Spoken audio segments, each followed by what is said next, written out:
रामपुरा गांव में सुखराम नाम का एक आदमी रहता था, जो कि वो एक छोटी सी झोपड़ी में रहता था। वो बेहद आलसी था। उसके पास अपनी कोई जमीन नहीं थी और ना ही वो कोई काम करता था। वो दिन भर पेड़ के नीचे पड़ा रहता और रात को किसी के घर से उधार लेकर खाना खाता। गांव वाले उसे सुस्त सुखराम कहकर पुकारते थे। उसकी आलसीपन इतनी बढ़ी हुई थी कि वो खुद के लिए खाना पकाना भी मुश्किल समझता था।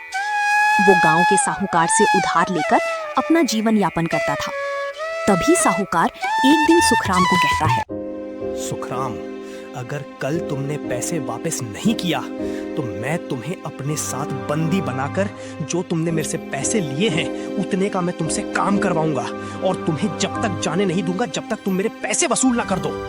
सुखराम इतना सुनते ही डर गया।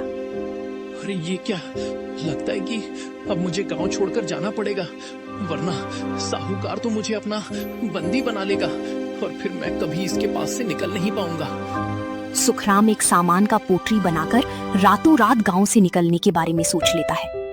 उसी गांव में रामकिशोर नाम का एक बनिया रहता था। पहले उसकी दुकान बहुत चलती थी, लेकिन लालच के चलते उसने मिलावटी सामान बेचना शुरू कर दिया। लोगों ने उसकी दुकान पर आना छोड़ दिया, इसीलिए उसकी दुकान बंद हो गई, जिससे कि रामकिशोर भी कर्जे में डूब जाता है। उससे भी पैसा मांगने के लिए गांव के साहूकार बार बार उसकी दुकान पर आता था।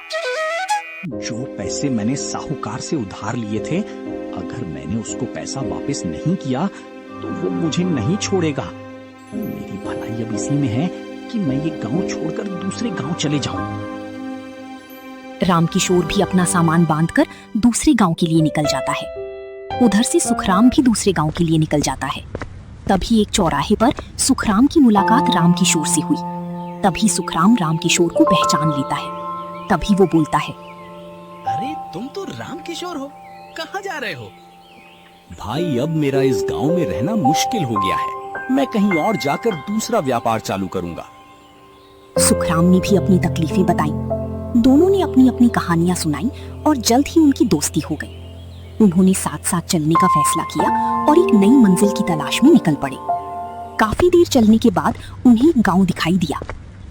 भाई, यहाँ रुकते हैं, शायद यहाँ हमें कोई काम मिल जाए। भाई मुझे तो बहुत भूख लगी है और थकान भी हो रही है, क्या हम कहीं आराम कर सकते हैं? तभी रामकिशोर चालाकी से बोलता है, तुम चिंता मत करो, मैं ऐसा इंतजाम करूंगा कि हमें खाने को भी मिल जाएगा और रहने को जगह भी मिल जाएगी। और फिर वो दोनों एक घर के सामने पहुंच जाते हैं। तभी वो दरवाजा खटखटाते हैं। तभी उसमें से एक बुढ़िया बाहर निकलकर बोलती है, बेटा, तुम दोनों कौन हो और तुम दोनों यहाँ पर क्या करने आए हो? माई, हम राजा के खास सिपाही हैं। पिछले गांव से आ रहे हैं, बहुत थक चुके हैं, इसलिए आपके यहाँ पर थोड़ी देर तक आराम करना चाहते हैं। वैसे भी हमें कुछ काम के लिए कुछ दिन इसी गांव में रहना है। तभी बूढ़ी अम्मा बोलती है, अच्छा ठीक है, अंदर आ जाओ।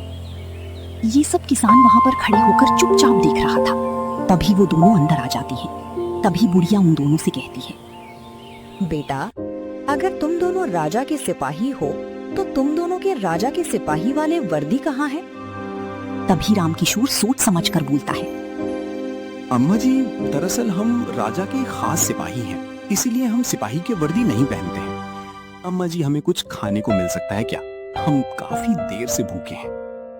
तभी बुढ़िया उन दोनों से कहती है, बेटा, मैं खुद 4 दिनों से कुछ नहीं खाई हूँ, मैं तुम्हें खाने को कहाँ से दे दूँ?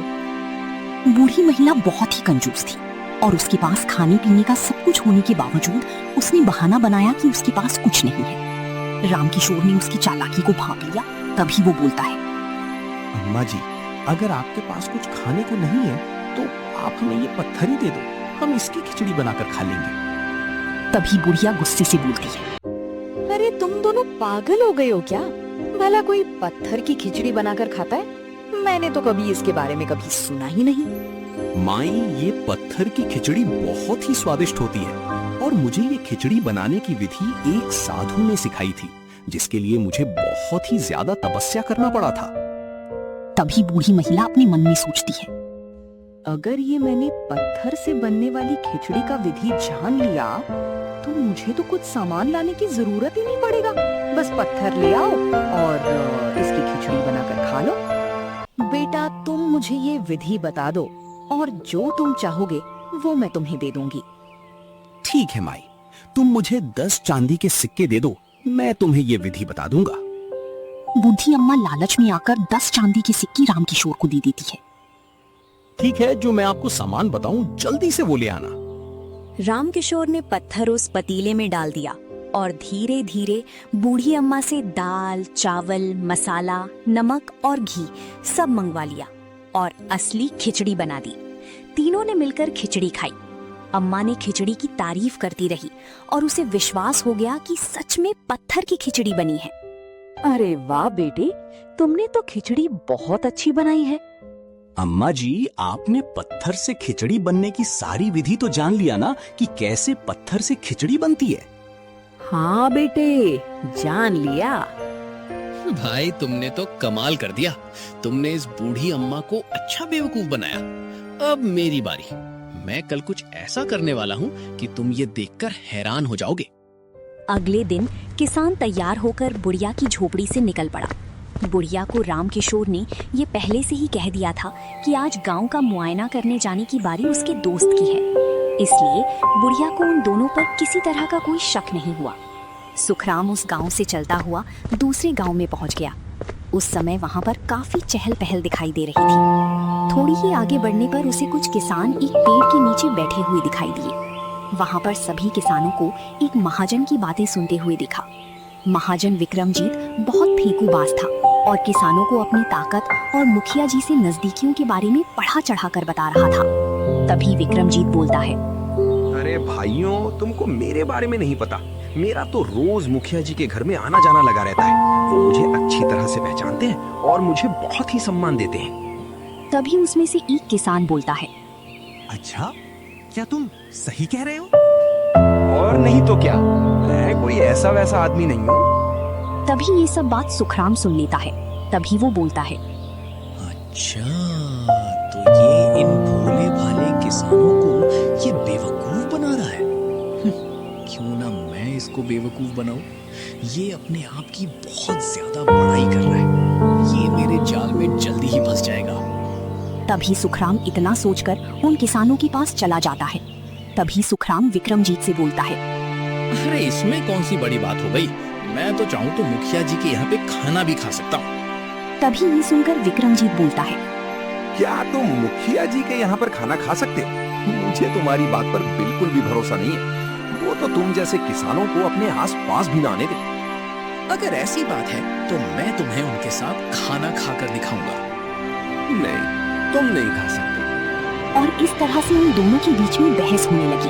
तभी विक्रमजीत बोलता है, देखो, अगर तुमने मुखिया जी के साथ खाना खा लिया तो मेरे पास इस समय 30 सोने के सिक्के हैं। मैं ये सब के सब तुम्हें दे दूंगा। लेकिन अगर तुम खाना नहीं खा सके तो तुम्हें मेरे यहाँ पर पूरे 5 साल तक गुलामी करना पड़ेगा।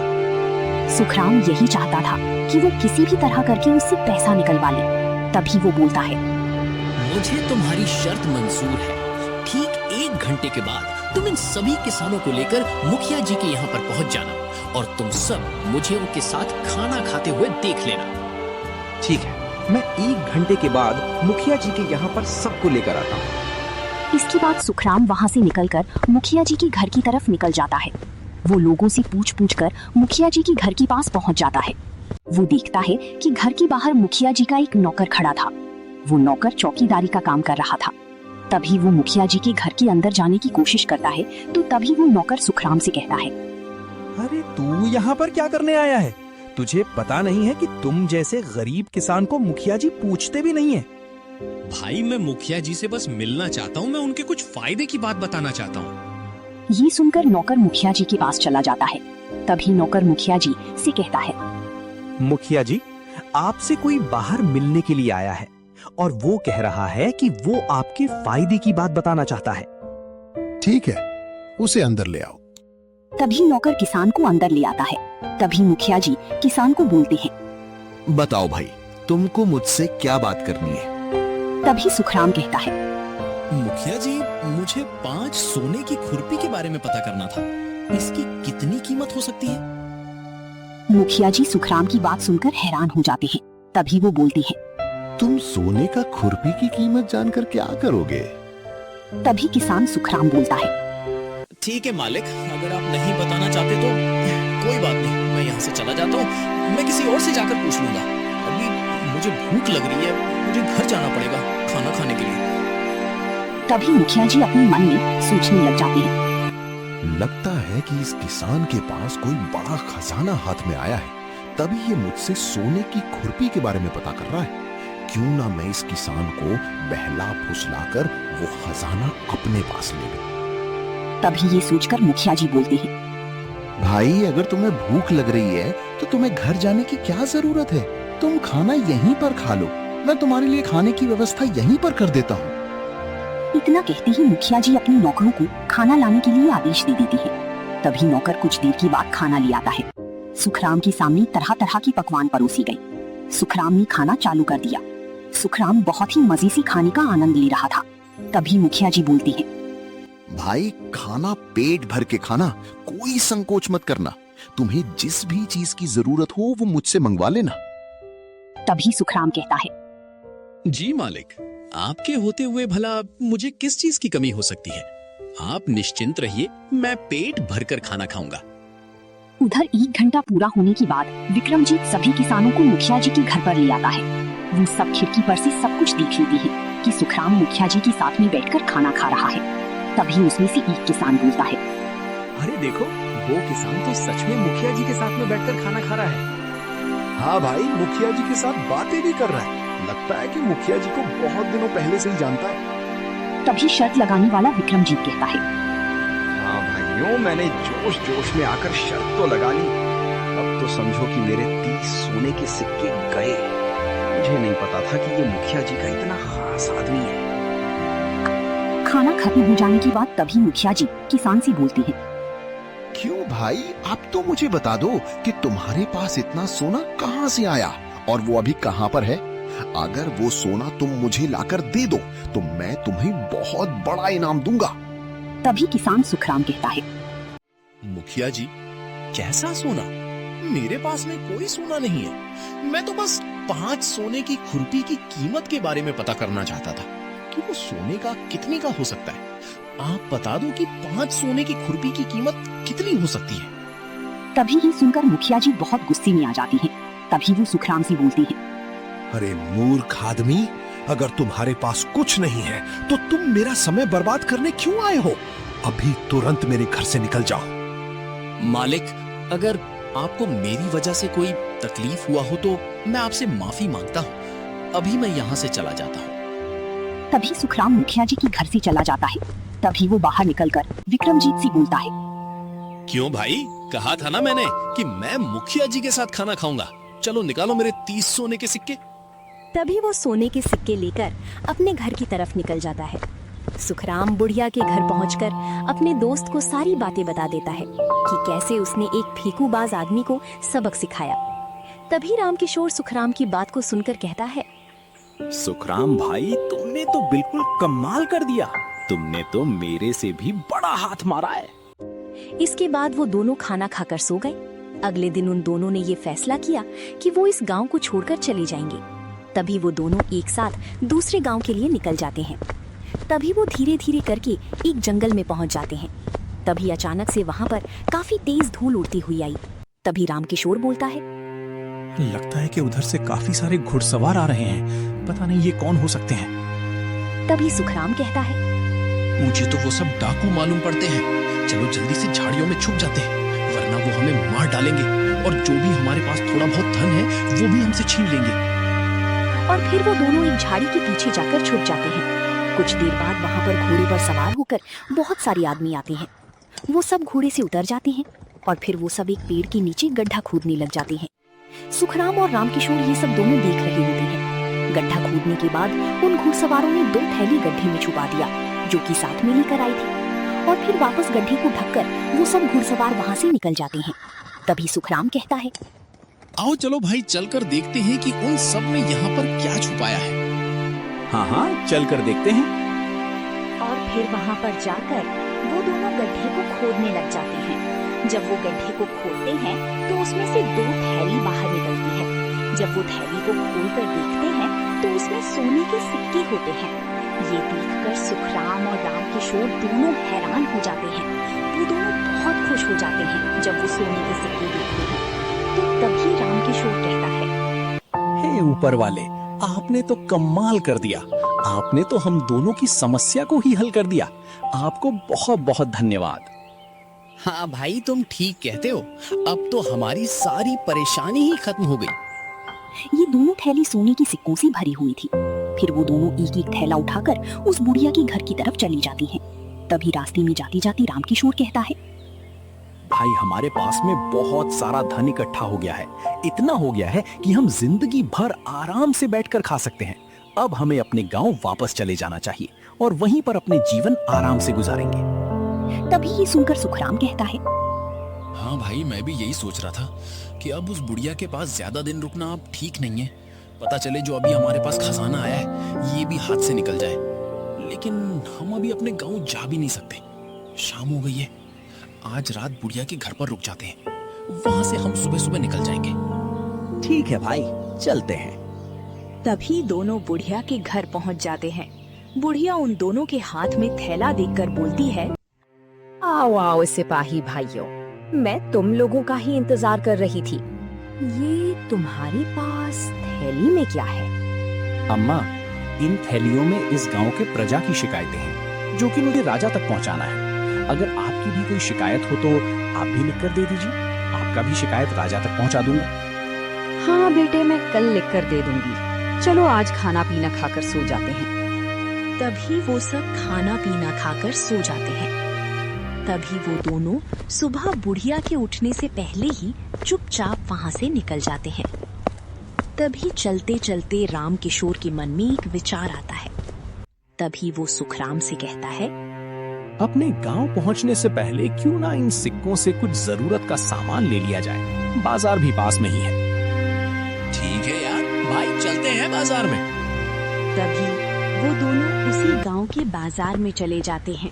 वो दोनों उस गांव के सबसे बड़े कपड़ों के व्यापारी के पास चले जाते हैं। तभी वो व्यापारी से बोलते हैं, सेठ जी, हमारे लिए कोई बहुत अच्छे रेशम के कपड़े दिखा दो जो बड़े बड़े राजा महाराजा पहनते हैं। आप पैसों की चिंता मत करना। अगर हमको कपड़े पसंद आया तो आपके मुंह मांगा पैसा देंगे। तभी कपड़ों का व्यापारी कहता है, आप बिल्कुल भी चिंता मत कीजिए। हमारे यहाँ पर बड़े बड़े सेठ राजा महाराजा कपड़े खरीदने के लिए मेरे पास में आते हैं। मैं आपको ऐसे कपड़े दिखाऊंगा कि आपका दिल खुश हो जाएगा। और फिर व्यापारी उन दोनों को बेहतर रेशम के कपड़े दिखाने लग जाता है। इन दोनों को ये रेशम के कपड़े पसंद आ जाते हैं। तभी रामकिशोर कहता है, सेठ जी, इसका कीमत बताओ, ये कितने का है? भैया, ये 100 स्वर्ण मुद्राओं का है। ठीक है, दे दो। फिर रामकिशोर थैली में से 100 स्वर्ण मुद्रा निकालकर व्यापारी को दे देता है। स्वर्ण मुद्राएं लेकर व्यापारी उन मुद्राओं को बड़ी ही ध्यान से देखने लग जाता है। तभी व्यापारी कहता है, अरे आप दोनों ने तो इतना सारा सामान लिया है। आपने सब राजा महाराजा जो जैसे वस्त्र खरीदे। मैंने तो आपके मेहमान नवाजी तो किया ही नहीं। आप रुकिए जरा, मैं आपके लिए कुछ खाने पीने का ले आता हूँ। इतना कहकर सेठ ने अपने एक नौकर को इशारा किया और नौकर ने तुरंत हलवाई के पास से मिठाइयाँ लाकर उन दोनों के सामने परोस दी। वे दोनों बड़ी ही मजे से मिठाइयाँ खाने लगे। वे दोनों मिठाइयाँ खाने में इतने मगन थे कि उन्हें अपने आसपास क्या चल रहा है इस बात की चिंता ही नहीं थी। सेठ ने अपने एक नौकर को बुलाया और उसके कान में कुछ कहने लगे।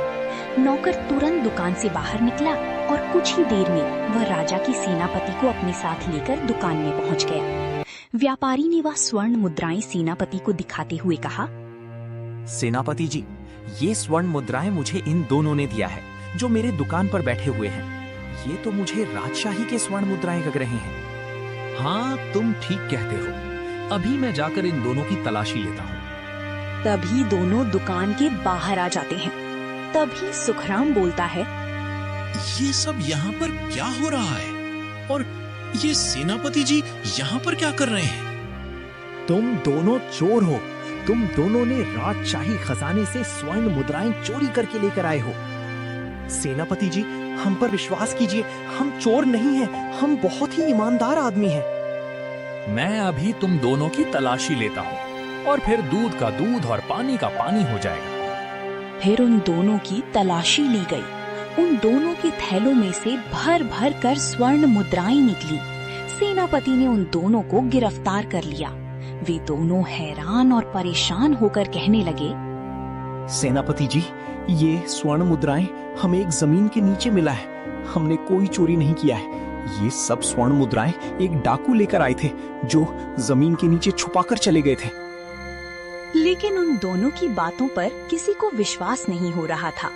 तभी सेनापति जी उन दोनों को धमकाते हुए बोलते हैं, ये सब स्वर्ण मुद्राएं राज खजाने की हैं। इस पर राजमहल की मोहरें लगी हुई हैं। तुमने ये सब जरूर राजमहल से चुराया है। अभी 2 दिन पहले राजमहल में चोरी हुई थी। लगता है कि ये चोरी तुम दोनों ने ही किया था। अब तो इस चोरी का अंजाम तो सीधा जेल ही है। चलो अब बाकी की मिठाइयां तुम कारागार में जाकर खाना। सुखराम और रामकिशोर दोनों सेनापति को बहुत समझाने की कोशिश करते हैं। उन्होंने ये स्वर्ण मुद्राएं चोरी नहीं किया है, उन्हें ये मिला है। लेकिन इन दोनों के बातों पर कोई भी विश्वास नहीं कर रहा था। अब उन दोनों को पछतावा हो रहा था कि ये सब उनकी लालच का नतीजा ही है। अगर वो अपने गांव में पूरी ईमानदारी से काम करते तो आज उन्हें ये दिन देखना ना पड़ता। तभी दोनों को सेनापति जी अपने साथ बंदी बनाकर लेकर चले जाते हैं।